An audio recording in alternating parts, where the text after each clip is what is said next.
Hi everyone, this is my week 3 discussion board, and I was given side 2, research on ability grouping has found limited academic benefits. I find truth in this definitely because I truly believe that collaboration and discussion between students in the classroom is extremely important in a learning environment. Um, I think students who are at a higher or quicker learning level than students who maybe aren't, or students who understand the subject a little bit better than other students, should be together so that they can really learn from each other as well as from their instructor and teacher. Um, I think it's important as teachers and as instructors to ensure to students that asking questions isn't a bad thing. Questions are not bad. It doesn't mean that you're not smart. It doesn't mean that someone is smarter than you. I think it's important to reassure students that some other students might have the same question, but just be too afraid or too stressed or too nervous to ask. And I think that questions really spark discussion among students and could help them understand more. Um, like I said, you continue to learn throughout life regardless of whether or not you're still in school. And I think that learning so much at an early age and learning that you could learn from others as well as from a teacher is important too. I think that breaking students up can do more harm than good because I think separating students can cause a lot of anxiety and stress and really negative social effects. I had the same kind of thing when I was in elementary school. We had a Math A class and a Math B class, and the way my elementary school worked was that when you got to a certain grade, they tried to kind of kind of break into what high school would be like. So essentially, we would get to sixth grade and we would start switching with other teachers for certain subjects. So like instead of having just one homeroom teach all of the core subjects, we would go to a different teacher for math and a different teacher for science. So kind of like what we did in high school and what we do in college, a different teacher for different subjects. And we had a Math A class and a Math B class, and it sounds like exactly what it is. Math A was, the quicker the quicker students, and Math B was the students who maybe weren't so good with math and needed a little extra push. And, at that age, I already didn't understand mathematics very well. I'm not good at mathematics now. I'm not going to be a mathematician. I'm not a math major. And I was not competent in my mathematics skills then. And I was in Math B. And I had some friends that were in Math A. And at that age, we kind of looked at it as the smart students and the not so smart students. And I know that's a terrible way to look at it, but we were so young at the time that we didn't really understand, that we had different learning abilities. And for me, I knew that I was really stressed out and it gave me anxiety because I felt like I was there because I didn't try. And realistically, I did try. I did my homework every night. I did more than the homework. I gave myself practice problems from the books. I had a tutor for nearly all of my mathematics classes in elementary school because I think I needed that. I needed the reassurance and I needed to make sure that I fully understood. Um, but I felt like I wasn't doing enough, and I felt like, maybe I wasn't smart enough, and I knew that wasn't true. But I felt like that because a lot of the times the A students thought they were better than the B students, and that wasn't necessarily true. They were just quicker. They grasped the concept quicker. And for me, I constantly beat myself up for it, and I would just have really bad anxiety.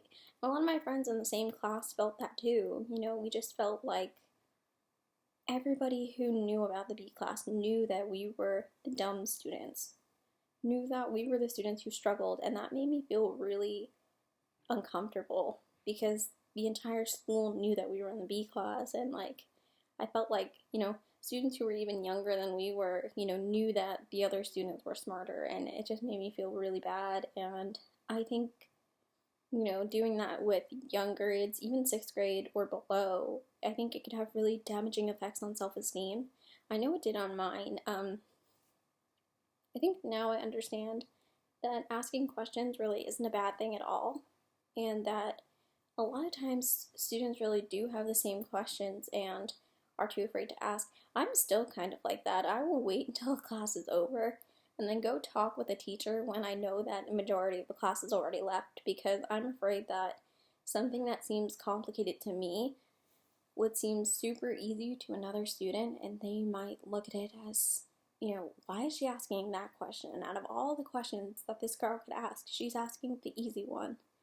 And I think I still have that really school, like, academic fear for myself. And it is evident in my classes. Like, I will wait until students leave.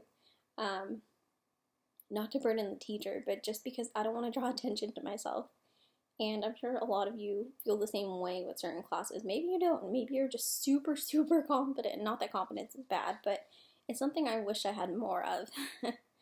But I do think that breaking students up can do harm, especially if they're not all in the same classroom when you're doing it. I mean, if you have half of the students in your classroom and half of them outside, I think that separation kind of builds a wall, like,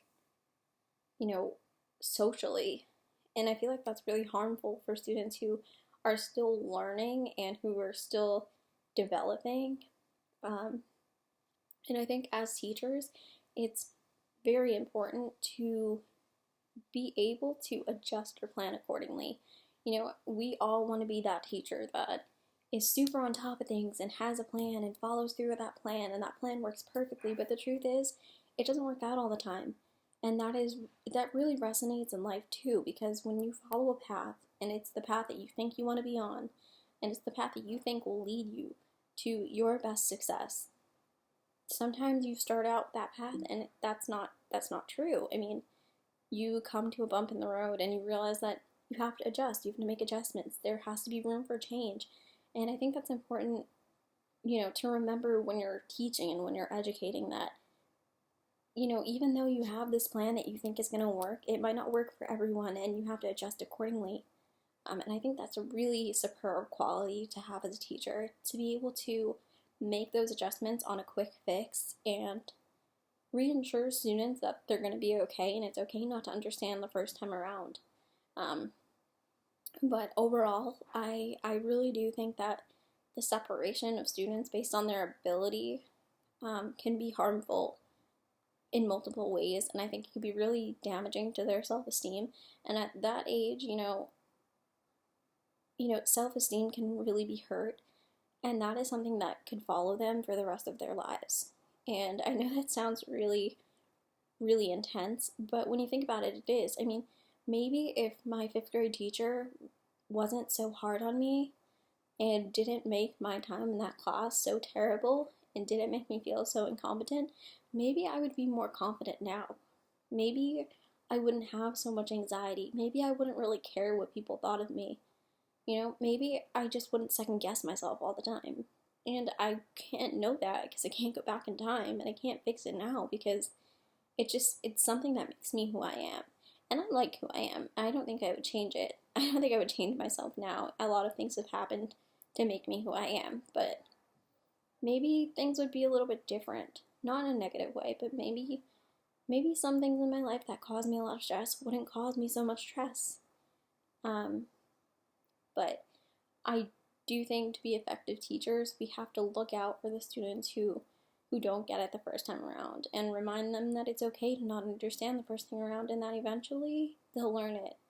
And yeah, I just think that's really important for us as future educators to realize and to understand that students have different paces and they have different abilities, and not everyone's going to get it the first time around, but to remember to stay patient and compassionate and to not be too hard on them. I hope you guys enjoyed this and can see my point of view. I hope I don't sound too harsh about anything, but yeah, debating is not really my forte. But have a great night. I hope everyone gets their assignments in on time. And yeah, I'm excited for next week and our future assignments. But have a great night.